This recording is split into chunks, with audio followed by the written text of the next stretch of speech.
My name is Ryan. I'm 29 years old, and until recently, I thought my family and I were pretty close. Not perfect. No family is, but we stayed connected. We had Sunday dinners, celebrated birthdays, and called each other every few days. I'm the oldest of two, with my younger sister, Hannah, who's 23. Our parents, Mike and Linda, always pushed us to succeed. But there was also an unspoken rule. Hannah was the baby, while I was expected to take responsibility. When I got my first part-time job at 16, my mom called it training wheels for when I'd eventually be the breadwinner. I laughed it off, assuming she was joking, but looking back, I realized that expectation never faded.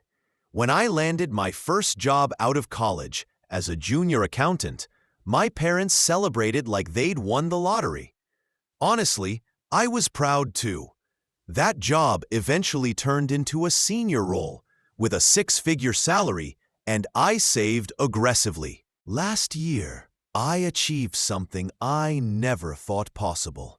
I bought my first home at 29. It wasn't a mansion, but it was mine. A 3-bedroom house with a porch, a yard, and enough space for a future dog. When I told my parents, they congratulated me. But my mom's voice carried a strange edge. "Oh, good," she said. "Now you can host Thanksgiving." It was meant as a joke, but it quickly became the theme of every conversation. My house would be the family hub. Hannah could crash there anytime. Dad might swing by to use the garage. At first, I thought it was harmless, until one Sunday dinner changed everything. That evening started normally. Mom cooked roast chicken, Dad had his usual beer, and Hannah was scrolling through her phone. The conversation was light, work updates, small talk, until Mom turned to me. "Ryan, you're the only one with a stable job. You should help Hannah with her student loans. Or better yet," I thought she was joking. "Wait, you mean her tuition?" "Yes," Mom said flatly, as if it were obvious. "You have the money. It's nothing for you." Before I could respond, Dad chimed in. "It's the least you can do after everything we've done for you." That made my stomach drop. "Everything you've done for me?" I asked. Dad leaned back. "The roof over your head, food on the table, supporting you all those years. We didn't do that for free. It's time you give back." Then Hannah, still looking at her phone, smirked. "Yeah, you owe us. If you really cared about family, you wouldn't even hesitate." Something snapped inside me. I'd worked so hard, no shortcuts, no handouts. I skipped vacations, worked overtime, hustled weekends, all to buy that house. And what they didn't know was that I had just done something huge for them. Keeping my voice steady, I said, "I was planning to surprise you tonight, but maybe I shouldn't have." The room went silent. Mom froze mid-bite. Dad blinked, and Hannah finally looked up. "Wait, what?" "Yeah," I said. "And since you think I owe you, maybe you'll be interested in what I'm doing with the house next." Their faces shifted. Confusion, curiosity, maybe fear. I thought they might realize how unreasonable they sounded. But instead, Mom leaned in and said, "Well, if you could afford that, then you can definitely pay for Hannah's college." I blinked. "I just told you I paid off your house, and you're asking for more money?" "It's not more money," Mom said matter-of-factly. "It's family." Dad nodded. "You're in a position to help. You don't just sit on money while your sister struggles." I leaned back, forcing a calm tone. "Sorry, I must have missed the chapter in the family handbook where the oldest sibling..." Hannah scoffed. "It's not about being an ATM. It's about sharing your success. You've always had it easier than me." I almost laughed. "Easier? Hannah, you got a brand new car at 18. I got Dad's old Civic with the broken hubcap and the permanent smell of wet dog." Dad jumped in. That car still runs. Yeah, I said dryly. As long as you don't mind the radio stuck on AM stations and the driver's window jammed open like it's daring you to get rained on. Hannah's lips twitched, but she pressed on. You don't understand how hard college is. Books, rent, tuition, it's overwhelming. I get it, I said, raising my hands. I worked 2 jobs and lived on instant noodles through college. I didn't have a big brother bankrolling me. Mom frowned. Don't talk like that. We sacrificed plenty so you could succeed. Without us, you wouldn't even have that house. That's not how student loans work, I said. I paid those off myself, remember? Dad leaned forward. We let you live here rent-free while you worked. Most parents would have charged you. Oh, thank you, I said sweetly, for the privilege of staying in my childhood bedroom with glow-in-the-dark stars still on the ceiling. Dad wasn't amused. You think this is funny? A little, I admitted. You're acting like letting me stay in my old room was some business deal. Mom gave me a warning look, but I pressed on. After paying off their mortgage that very morning, their guilt-tripping only pushed me further.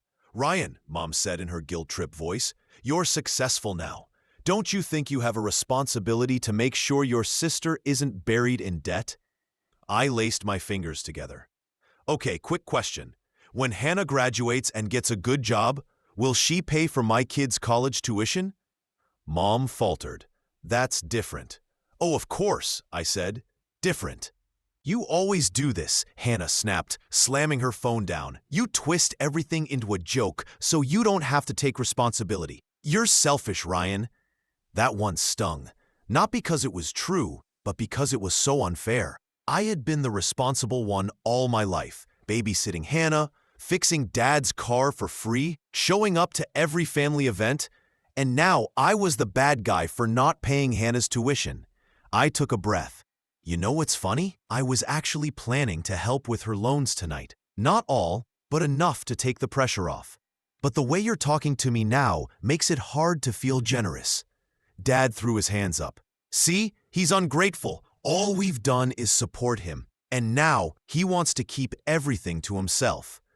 I don't want to keep everything, I said calmly. I just don't think being responsible means I should fund everyone else's choices. But they weren't listening anymore. To them, I was already the villain. And as I sat there, watching them, something inside me shifted. I realized they didn't see me as a son or brother anymore, just as a wallet. I didn't yell. I didn't argue. Instead, I smiled, calmly, which I think unsettled them more than anything. You know what? I said, standing up. Let's pause this conversation, because if we keep going, I might say something I can't take back. And tomorrow, I'd still like to have a family. I walked into the kitchen, leaving them in silence. But in my head, a plan was already forming. One that would make it clear I wasn't their automatic problem solver anymore. You call the university again pretending to be me, and I will freeze my accounts so fast your heads will spin. Hannah hugged the MacBook box to her chest like it was armor. You can return the laptop or pay for it yourself. Either way, you walk out that door, Ryan, he said. You're turning your back on this family. I glanced back, amused and composed. Then I better make it a good exit. With that, I left them watching me go. My hands trembled as I drove, not from anger, but from adrenaline. This had stopped being about money and become about respect. They'd made it clear they didn't respect me. By the time I pulled into my driveway, I knew what I had to do. Stepping into the house that had felt like a win just a week before, I found it suddenly smaller, less like home, and more like a target. I collapsed on the couch, shoes off, and the quiet pressed in. Normally, I liked the evening hush, the fridge hum, a neighbor mowing, but tonight it felt stifling. I replayed my dad's hint that maybe the house shouldn't be in my name, and Hannah's casual expectation that I'd cover her costs. I'd thought paying the mortgage would show I cared. Sleep barely came. My phone buzzed with family messages I ignored. Around 3 a.m., I gave up trying and sat on the porch with cold coffee, staring at the street. For a moment, I wondered if I was overreacting. Maybe they'd apologize tomorrow. They didn't. Morning brought a new storm. Texts from Aunt Julie, Cousin Mark, even Grandma. "Ryan, your mom told me. Are you really refusing to help Hannah? Boundaries are fine, but she's family. Your mother says you threatened to cut them off. Please think." Each message tightened something in my chest. They hadn't just told the family. They'd spun the story into me abandoning them after they'd supported me my whole life. I wanted to defend myself. But what would it change? It would only make me look worse. The following days were brutal. Every notification was a verdict, some gentle scolding, some blunt accusation of ingratitude. My boss noticed I was tired. "You okay, Ryan?" she asked. "Yeah," I lied, forcing a smile. I didn't tell her I'd spent the weekend feeling tried in absentia. By midweek, I muted the group chat and let calls go to voicemail. It was easier. But the silence cost me. I felt alone. One evening, I sat at the kitchen table with a beer and stared at the framed title deed I'd mounted when I finally owned the place. It used to be a quiet triumph. Now the idea that my dad might challenge it made my stomach turn. Legally, the deed was mine. Emotionally, they already acted like it belonged to them. And Hannah, clutching that box as if it were a trophy, had already spent the money she assumed I owed. The thought made me sick. If I let this slide, I realized, every raise and bonus would become family property by expectation. I couldn't let that be my life. But cutting them off outright would play straight into their narrative that I was selfish and cold. So I did what I always do under pressure. I made lists. On one page, presents. On another, I wrote leverage, what they wanted and how their expectations could help me draw a firm line. I wasn't plotting revenge. I was thinking strategically. When I finished, I felt oddly focused. That weekend, I skipped Sunday dinner. Mom called twice, then texted, "We're waiting for you." I didn't respond. Hannah sent a selfie of the family table captioned, "Empty chair, you should be here." I stared at it, turned my phone off, and kept my distance. The next morning, I found a handwritten note from Mom slipped into the mailbox.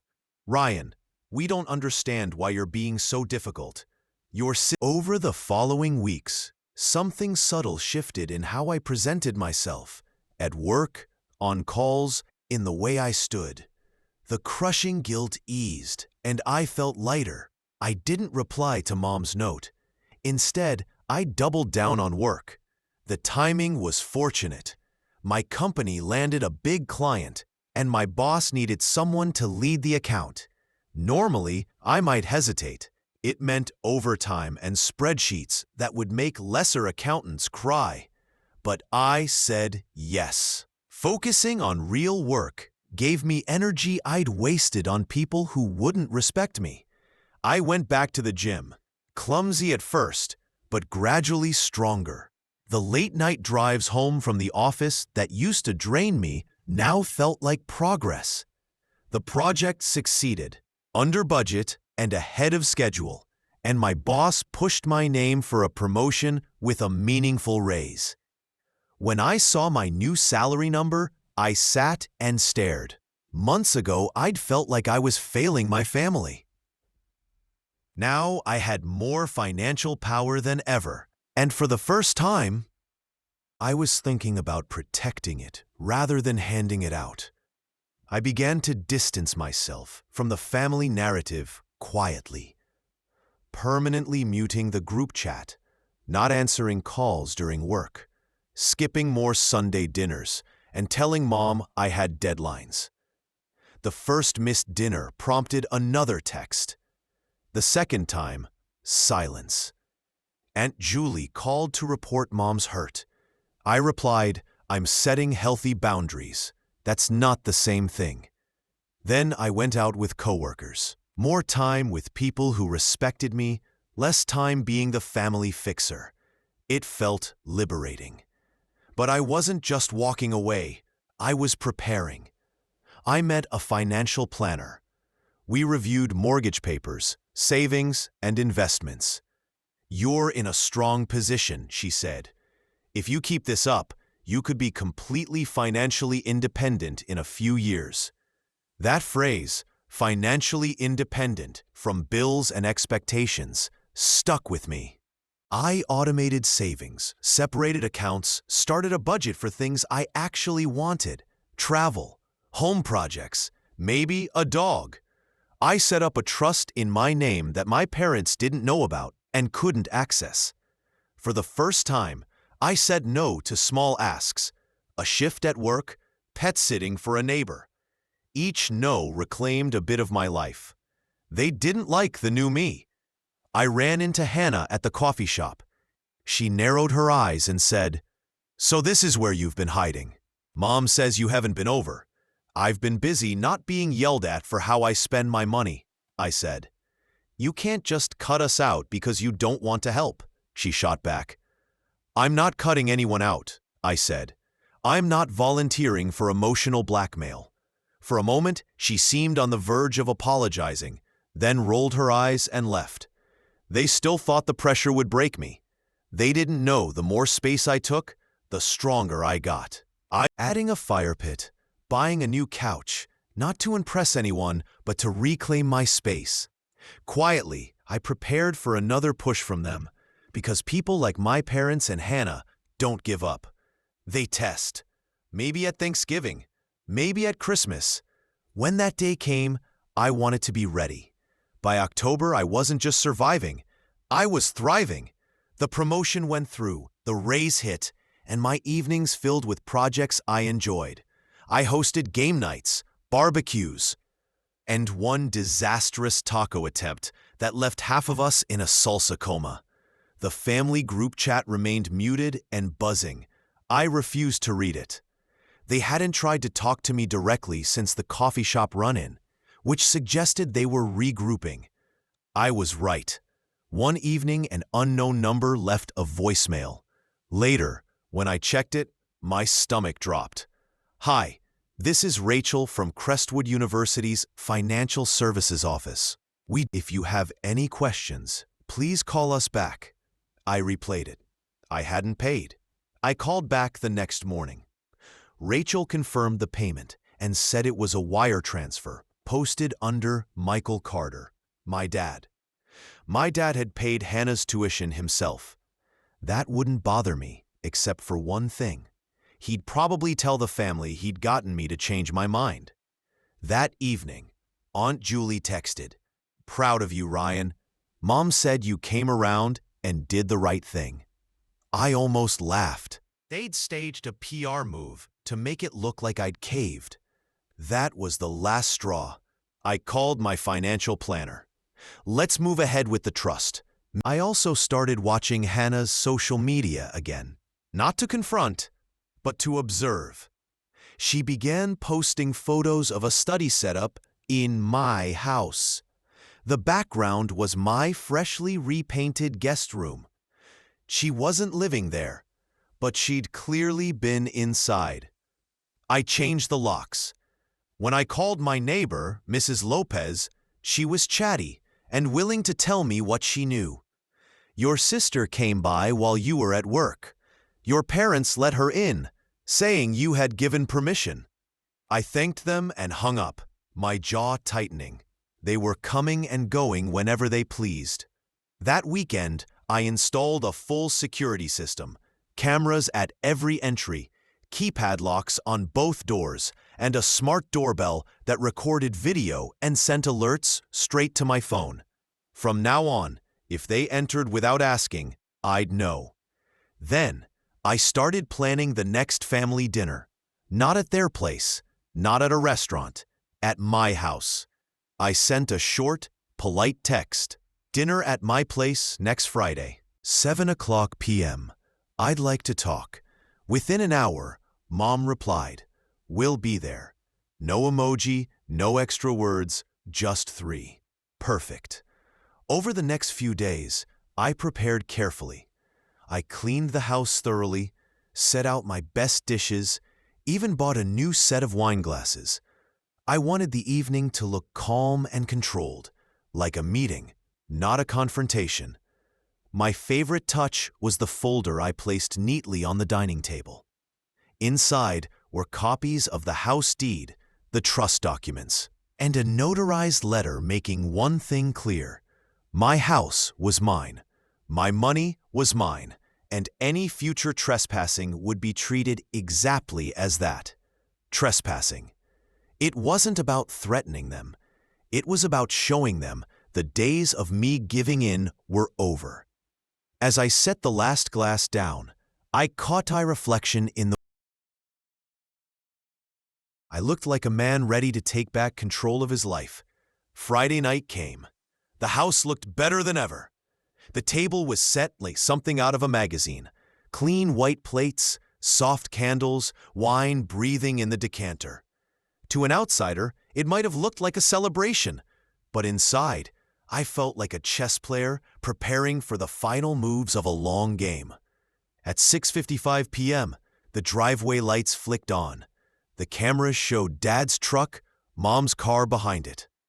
Hannah posted a cheerful Instagram story, family dinner night, as though everything was fine.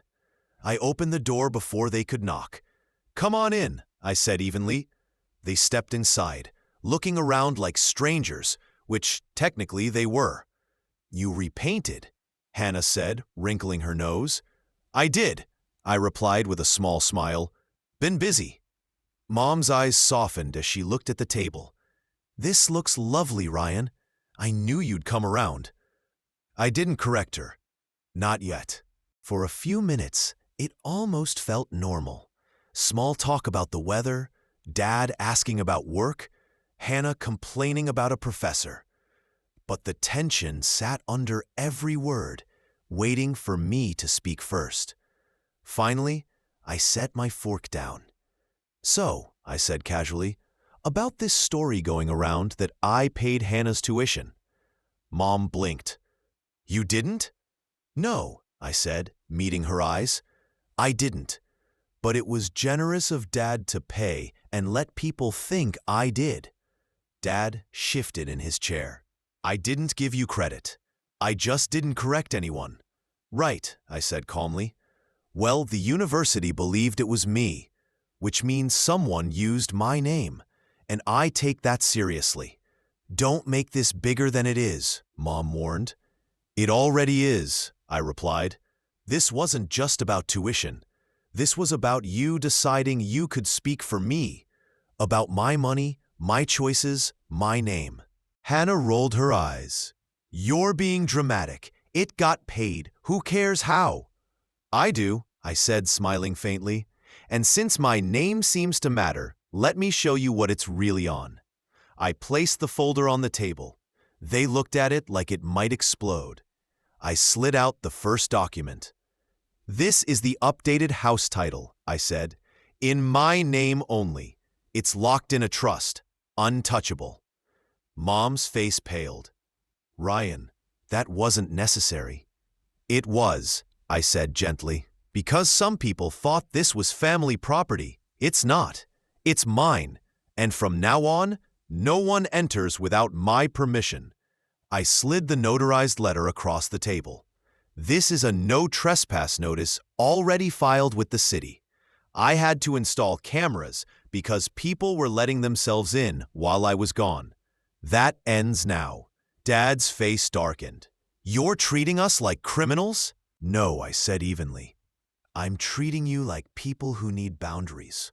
If you respect them, great. If not, the law will." Silence hung in the air. The clock ticked softly. Then Hannah laughed. Oh my God, Ryan, this is over a laptop and some tuition money? No, I said quietly. This is about respect. And since you brought up money, let me be clear. I leaned forward. I'm not paying your tuition, not your laptop, not your rent. I worked for everything I have. If you want the same, you'll work for it too. That's not cruel. That's fair. Hannah's smile faltered. So you'll just watch me struggle? No, I said. I'll watch you grow up. Mom started to speak, but I raised a hand. Before you say anything, listen. I'm done being the family wallet. If you ask for help respectfully and I can give it, maybe I'll say yes, but I will never be manipulated again. Dad clenched his jaw but stayed quiet. Mom looked down. I let the silence stretch, then leaned back and took a sip of wine. Now, I said lightly, dinner's getting cold. Let's eat. The rest of the meal was awkward but not hostile. For the first time in months, I felt in control. When they left, I stood on the porch, heart pounding, not with fear, but with satisfaction. They knew now. The rules had changed, and I had one last step planned to make sure they never tested me again. That weekend was quiet. No calls, no messages, no guilt-laced notes. For the first time in months. I woke up Sunday without the weight in my chest. I made coffee, sat on the porch, and listened to the silence. By Monday, though, the storm arrived. Aunt Julie texted. Your mom called in tears. She said you humiliated them, treated them like criminals. Are you serious about this? I replied, yes, this isn't about humiliating anyone. It's about me refusing to be manipulated. She didn't answer. Then Grandma called. Ryan, sweetheart, she said gently. She says she doesn't recognize you anymore. I closed my eyes. Grandma, I'm still me. I still love my family, but I can't let them use me as an endless resource. That's not love. That's control. She sighed softly. I can't argue with that. I just hope they come around. Me too, I said. Weeks passed in silence. No visits, no texts. It was like a standoff. They waited for me to apologize. I waited for them to realize I wouldn't. But then cracks appeared. My cousin Mark messaged. Hey man, I heard what happened. For what it's worth, I think you did the right thing. My parents tried the same with me, and I wish I'd stood my ground. His words lifted a weight. Finally, someone understood. Over the next month, more changes came. My aunt stopped sending guilt trips. Grandma called just to chat, not to plead. Even Hannah, who had blocked me, quietly unblocked me and liked one of my posts. Then one Friday night, Mom called. For a second, I thought of ignoring it, but I answered. Hi, Mom, I said cautiously. A pause. Then, we owe you an apology. I froze. You what?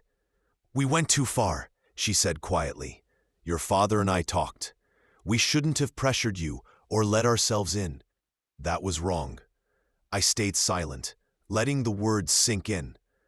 We got so used to you being the responsible one that we forgot you're an adult with your own life.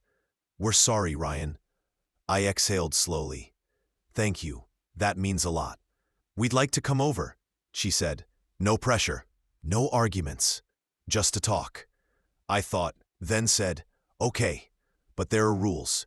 You respect my space, my time, and my choices. If we agree on that, we can try again. We agree, she said quickly. That Sunday, they came. The mood was different. No demands, no guilt, just conversation. Dad even joked about the cameras. Guess we can't sneak in anymore, he said with a smile. Nope, I said, but you're always welcome when you knock. Hannah came too, quieter than usual. After dinner, she pulled me aside. I'm sorry, she said. I shouldn't have assumed you'd pay for everything. I've picked up more hours at work. I'll manage. I nodded. That's all I wanted, for you to try. I'm proud of you. Over the next few months, things settled into something healthier. They stopped asking about my finances. I stopped feeling like I was one argument away from leaving. The trust stayed in place, the cameras stayed, and my boundaries stayed firm. And no one tested them again. Months later, I stood on my porch with a glass of wine, watching the sunset behind my house. For the first time since buying it, I didn't feel like I had to defend it. I didn't feel like I owed it, or anything inside, to anyone. I raised my glass slightly. My house, my rules. This time, it wasn't defiance. It was freedom.